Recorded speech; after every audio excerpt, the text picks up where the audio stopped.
O Nicolas ele vai passar por como se fosse uma banca de graduação, pessoal. Ele não vai só falar para vocês, vão ter jurados ali julgando, e é um pessoal de peso.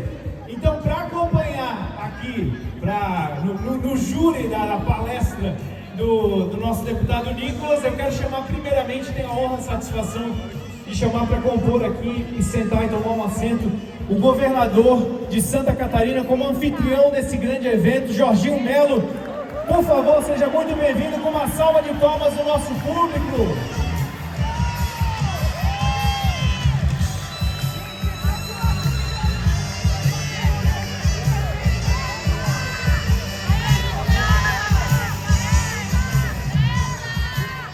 É isso aí, e o nível só está subindo, é isso aí, pessoal. Compondo essa pequena bancada de jurados aqui, eu quero chamar ele, que tem feito um excelente trabalho à frente do estado de São Paulo, governador Tarcísio Freitas. Seja muito bem-vindo, junto conosco, governador. Acabou, tá bom assim, né? Não? Tem 4 cadeiras, uma acho que a gente vai falar, tem 4 cadeiras, acho que caberia mais um casal aqui, né? O que vocês acham? Então, é isso mesmo, vocês já sabem, não vou fazer drama.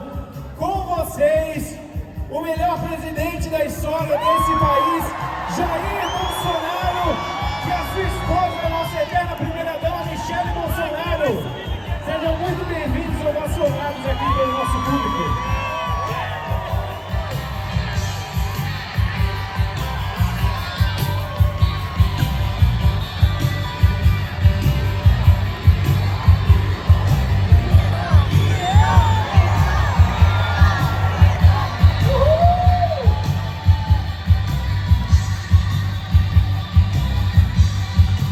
Eu sou a última pessoa que vocês querem ouvir falar em cima desse palco. Eu vou passar primeiramente a palavra para o Nicolas Ferreira. Nicolas, satisfação. Boa noite. Vocês estão muito fracos. Quer ver como é que animo? Quem que é o Bolsonaro em 2026 de novo? Dá um grito aí. Quem que é o Lula de volta na cadeia? Dá um grito aí. E eu achando que a bancada do meu TCC foi a mais difícil que eu já enfrentei. Isso aqui tá igual The Voice. Vira aí, bate. Pessoal, hoje eu tô aqui, e pode por gentileza colocar o slide. Eu tô aqui para poder falar algo com vocês. O pessoal tá pedindo para sentar. Eu vou falar aqui alguns minutinhos. Pode se sentar, pode ficar à vontade. Show, show. Pode ficar à vontade. Evento de direito é organizado, é ordenado. Vem, Chiquinho. Não tem forma de educação, pelo contrário. A gente está aqui não para pegar para convertido, né? Porque todo mundo aqui já vota no Bolsonaro, certo? Então pronto.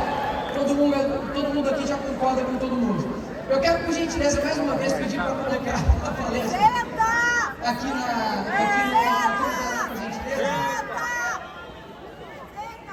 Gente, Bolsonaro ama vocês. Ah, tá. Eu gostaria, então, chegou aqui no meu ouvido aqui agora, só um minutinho, para chamar um senador por esse estado, senador Jorge Seife. Entre aí, por gentileza.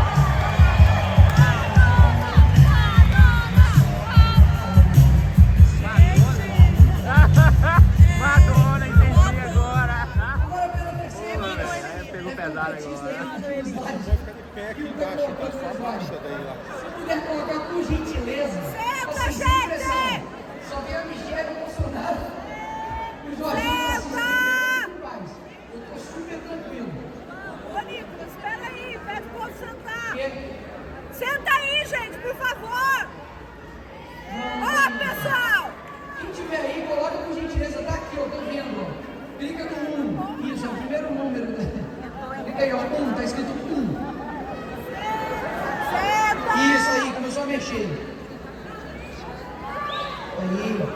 Aí agora joga lá, por gentileza.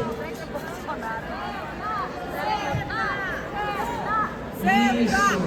Agora pega aqui. Ô, povo mal educado! Vocês estão vendo? Sem frio, né? Frio. Pois é, graças a Deus. Essas horas assim, eu particularmente não vivo bem, eu não sei o que eu faço. Sério? Muito obrigado, Lucas.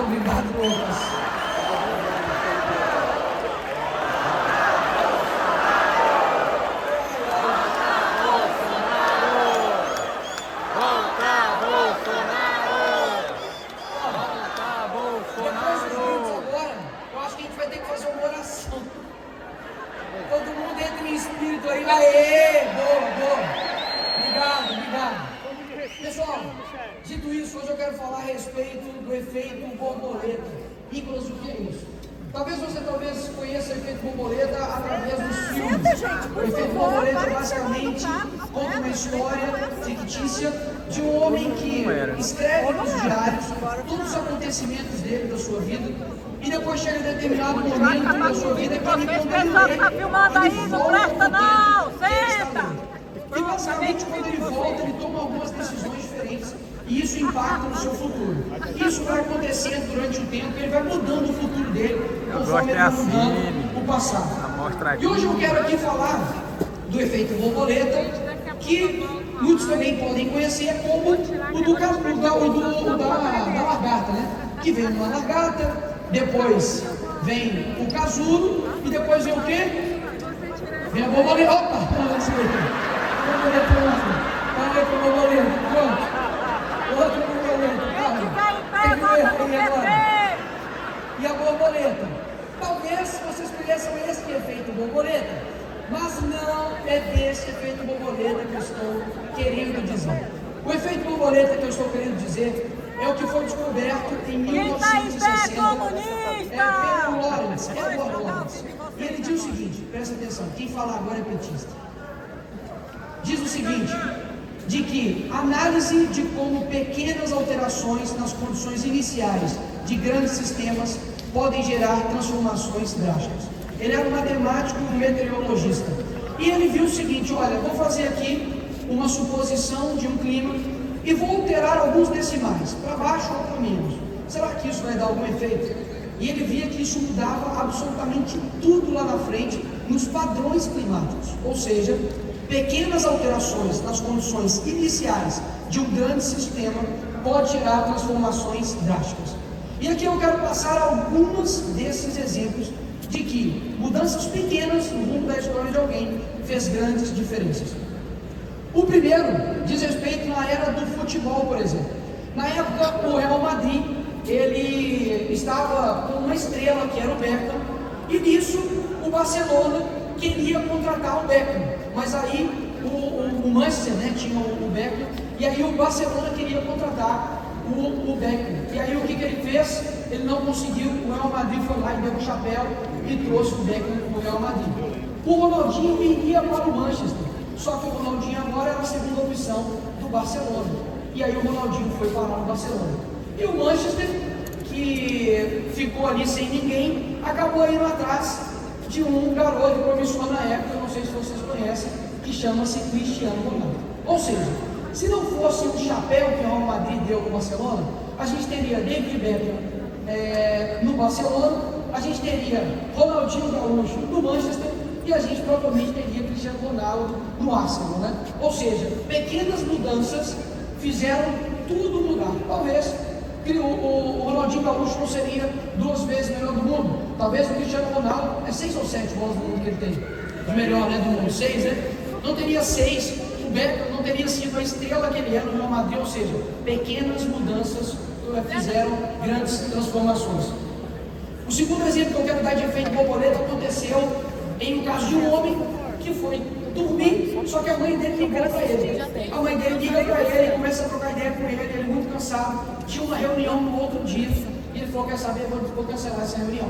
Acordou no outro dia com preguiça e falou, olha, realmente não vou assistir Simpsons. E no meio dos Simpsons, corta-se ali o desenho e começa o noticiário de que tinha acontecido uma explosão em um prédio muito famoso nos Estados Unidos. O dia anterior era 10 de setembro, era 8 de setembro, e nesse dia era 9 de setembro, ou seja, foi o ataque às Torres Gêmeas.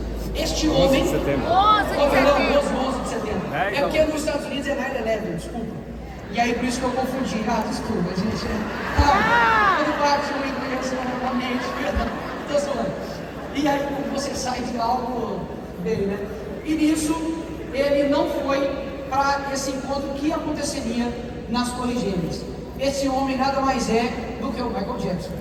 E o Michael Jackson, talvez se ele não tivesse, né, ido e conversado com a sua mãe, ligado para a tua mãe, a mãe dele tivesse ligado para ele talvez teria sido morto naquela reunião nas Torres Gêmeas. Eu não estou pedindo para você ser preguiçoso, tá? Eu estou dizendo para que você, o que a Bíblia fala no sentido de você dar graças em tudo, né? Talvez você se atrasa no trânsito, talvez aconteça algo ruim na tua vida, talvez algo não saia conforme o ordenado, mas talvez isso de fato pode salvar a tua vida. O outro exemplo que eu quero dar de efeito borboleta está na Bíblia. Eles trocaram o slide. É do William Wilberforce. Alguém já ouviu falar desse cara aqui? Levanta a mão, seja sincero. Pouquíssimas pessoas, papo de ninguém. Ok, ninguém conhece. Que bom, opa, tem um ali. Uma pessoa conhece o William Wilberforce. 2, 3, tá bom.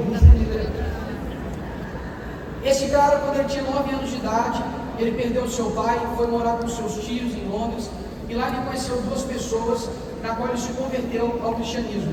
Quando ele chega na faculdade, em Cambridge, acontece o quê? O que acontece com o jovem quando entra na faculdade?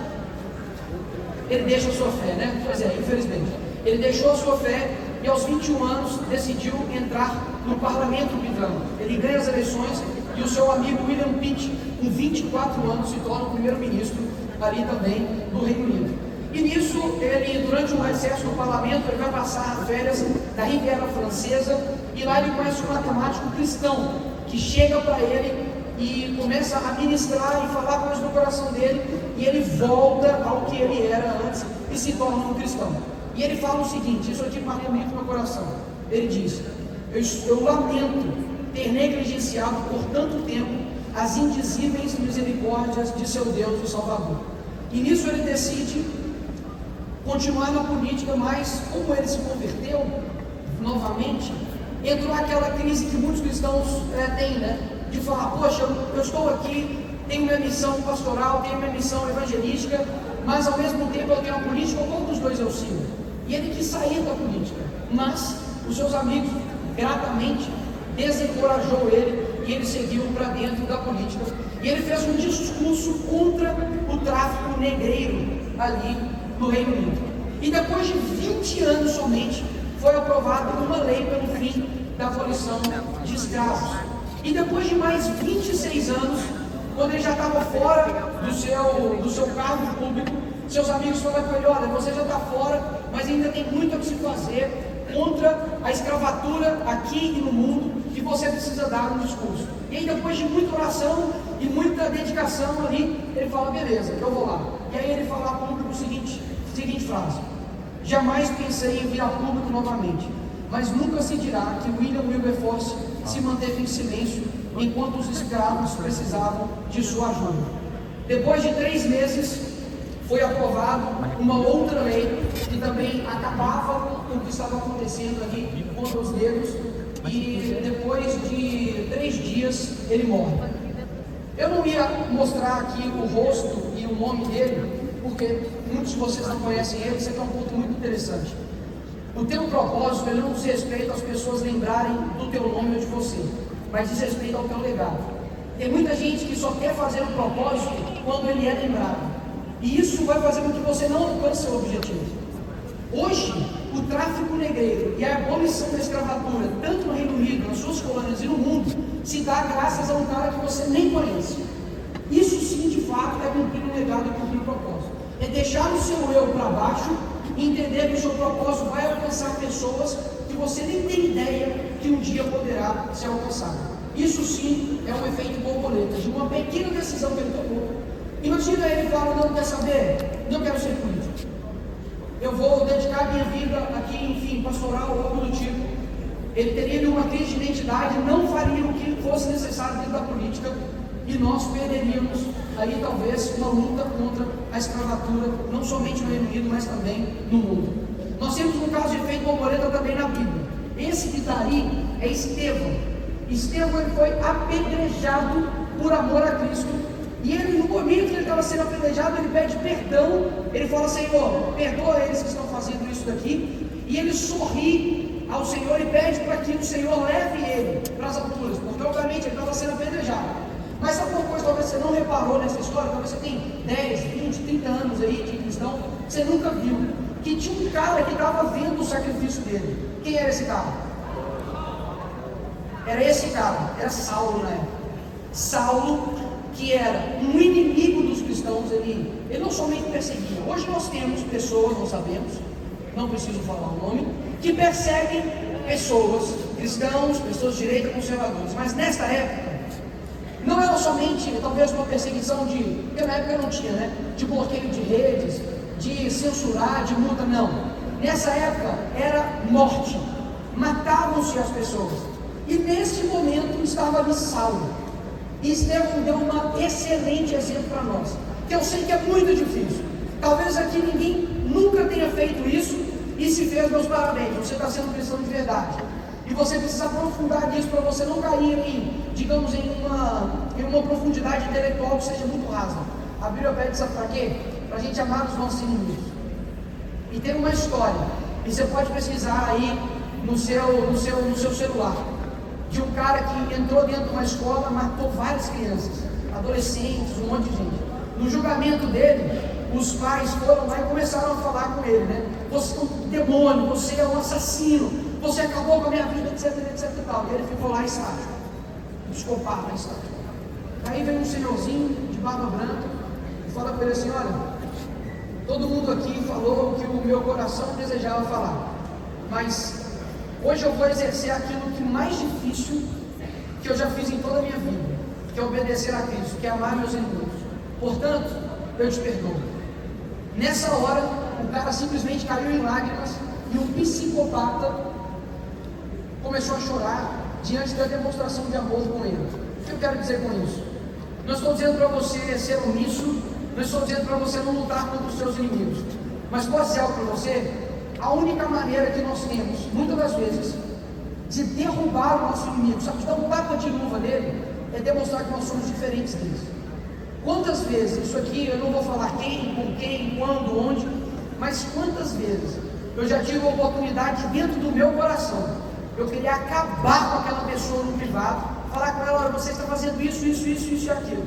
E na verdade, o meu coração estava querendo dizer isso, mas algo que está dentro de mim, que na verdade é a parte boa que eu tenho, porque nós não somos bons. Eu acredito que a parte boa em mim, você acreditando ou não, é o Espírito Santo. E nisso, quando eu comecei a falar, eu falei: cara, esse cara precisa de algo que ele não tem, por isso que ele é assim. E comecei a falar de Jesus para ele. Posso falar algo para vocês? O nosso sacrifício, no momento quando nós estamos exercendo ele, talvez vai parecer loucura. João Batista, ele perdeu a cabeça porque ele estava falando mal e estava denunciando o rei Herodes na época. Foi por questões políticas. A mulher dele pediu a cabeça dele na bandeja e ele morreu. Eu tenho certeza que na época alguém falou assim: João Batista, pega leve, você vai ser preso. João Batista, segura, você vai ser morto. João Batista, moderação e prudência. João Batista, né? Coloca um sapatênis e, sabe, seja moderado, né? Seja direita limpinha. Você é muito extremista, João Batista. Sabe o que aconteceu? Ele tinha uma certeza tão grande de quem ele era, de que no momento eu tenho certeza que João Batista foi considerado maluco, louco. Quem que afinal de contas você vai achar que uma morte vai levar algo bom para alguém? E hoje eu estou falando aqui em Balneário Camboriú, Santa Catarina, de João Batista. Pode falar algo? Eu não estou falando de ninguém aqui, daqueles que criticaram João Batista. Sabe por quê? Porque ninguém lembra deles. Porque eles não fizeram nada de fato que impactaram o efeito durante décadas e anos para eles serem lembrados. Porque o sacrifício de um hoje fortalece o coração do outro. Ou seja, quando você está numa luta que não há sacrifício, a sua luta está errada. Se você é um cara de direita, conservador, cristão, em que você não tem inimigos, que todo mundo te ama, em que está muito fácil só encaminhar um vídeo para o seu filho, você não está fazendo sacrifícios. E sem sacrifícios é impossível você estar alcançando o seu propósito. E por fim, um efeito borboleta dentro da política. Eu não sei se vocês conhecem esse garotinho aqui. Eu não sei, se não olha. Calma, só de Deus, por enquanto.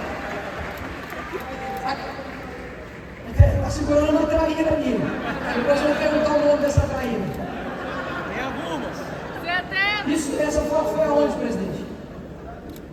Ribeira, São Paulo, em 1960? 1960. Eu não sei se vocês conhecem esse cara aqui. Uma sobrancelha de fruta escolante. Napolitano, Garanhão. E por fim, o último, né, estágio aqui, bonitão, galogão, os olhos azuis, né? Ok. Agora eu quero perguntar algo para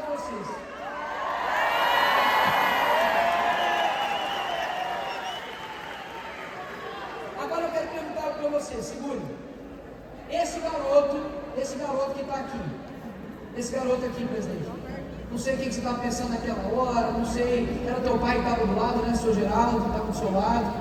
Nesse dia, o senhor imaginou que o senhor se tornaria presidente da República? Seja sincero. Não. Todas as decisões do Bolsonaro, desde a época em que ele era do tamanho de um peixe, que ele era do meu tamanho,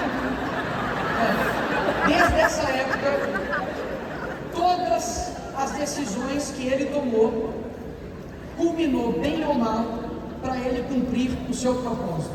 Todas. O dia talvez que, não, ele não acorda tarde, né? E nem atrasado. No dia em que ele decidiu ir para uma padaria e não a outra. No dia que ele decidiu ser um pouco mais, digamos, a essência dele, né? Vocês entenderam, né? Quando ele decidiu ser quem ele era, esse é o meu ponto.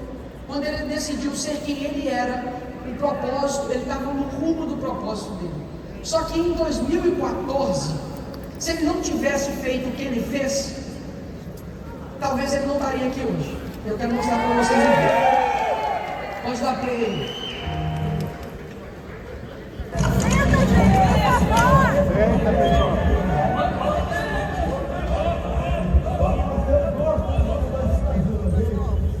Alguns vão morrer pelo caminho, mas os 18, eles pediram que quiser tentar jogar para a direita esse país.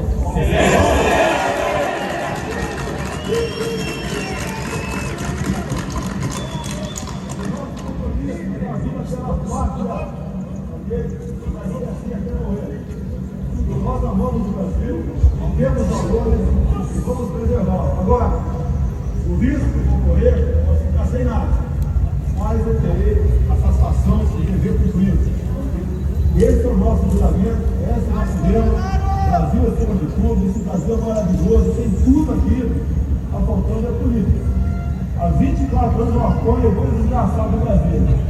Mas apoio de bandidos. A coisa de bandido é motivo de orgulho e de glória.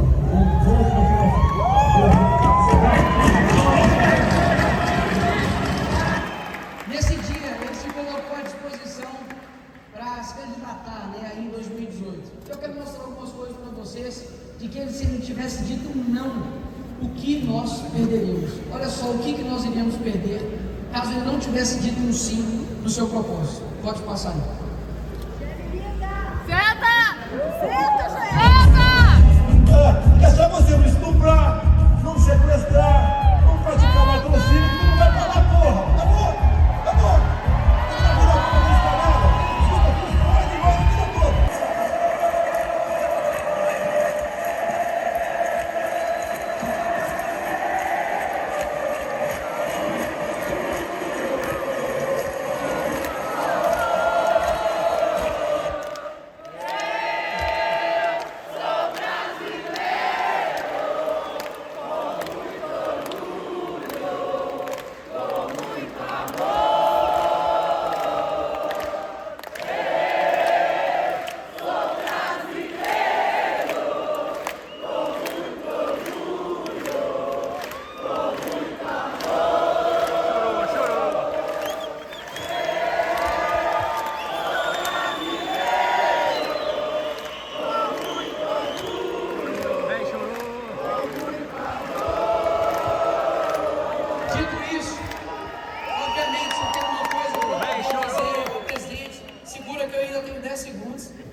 de que se as coisas alterarem, Bolsonaro, daqui para frente, se as coisas mudarem, eu tenho 3 opções para presidente de 2026. Tenho 3 opções.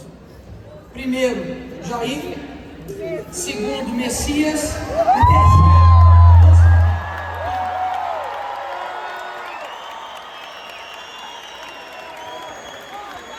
passa aí pra mim, por gentileza.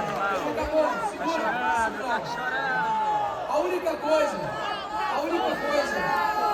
coisa que eu quero que vocês entendam aqui, e eu estou finalizando, é o seguinte: o presidente Bolsonaro, ele deu um passo na sua vida de sim para um propósito que eu não tenho dúvidas que fez um antes e depois do nosso país. A gente perderia motocicletas, eu nem sabia o que era isso. A gente perderia todos os momentos em que a gente olha um vídeo dele e fala assim: é isso, presidente, obrigado. Eu nunca achei que um presidente chamaria o Lula de ladrão no debate.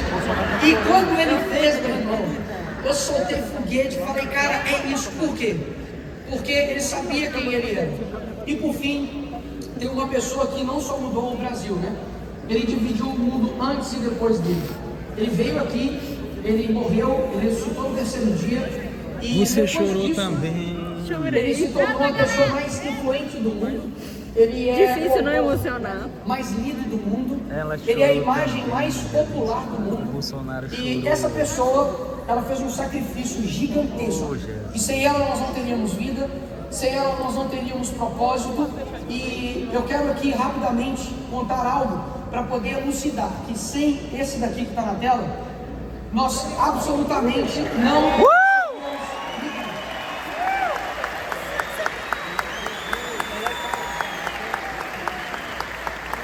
E por que eu digo isso? Porque de tudo o que está acontecendo hoje no nosso país, eu não tenho dúvidas que o presidente quase morreu, né, com uma facada. Nós temos aqui diversos representantes, né, Tarcísio, Jorginho, Michele, outros diversos deputados, né, amigos, colegas, Eduardo Bolsonaro, Júlia Zanata, Gil, Lucas, enfim, um monte de gente que sofre todos os dias por um propósito maior. Mas pode dizer algo para vocês?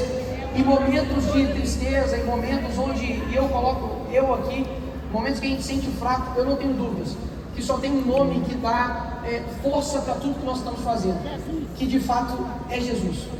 E eu quero dizer algo aqui para vocês, e finalizando mesmo, que da mesma forma como existe uma árvore genealógica, onde você tem os teus pais, os filhos, os netos, eu quero que você tire agora como se um dos seus avós não existisse.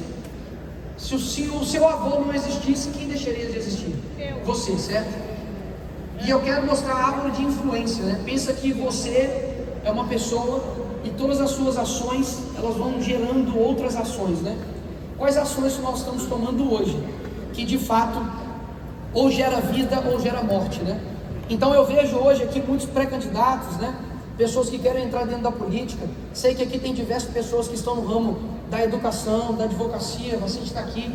Várias pessoas, né, que são professores, que dedicam a sua vida. Eu preciso, as tias do Zap são o 4º poder do Brasil. Quero dizer algo para vocês. Todas essas pessoas que fizeram algo pelo mundo, elas sabiam quem elas são. Sejam pessoas genuínas. Sejam pessoas que saibam que o que vocês estão postando na rede social, você, candidato, que diz defender isso, isso, isso e aquilo, se você não for genuíno com isso, a tua árvore genealógica, mas de influência, ela vai morrer.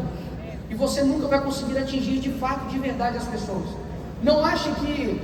Teve um dia que eu ouvi isso do Bolsonaro, né? Aquela cadeira lá da presidência, eu não quero ela nem para o meu pior inimigo, né? Claro, uma figura de linguagem, de dizer que as altas posições, elas são muito boas. Eu tenho certeza que o carinho que o Bolsonaro recebe do brasileiro é algo assim inigualável. Mas o sacrifício e o alto nível de dedicação, de desgaste que há também em fazer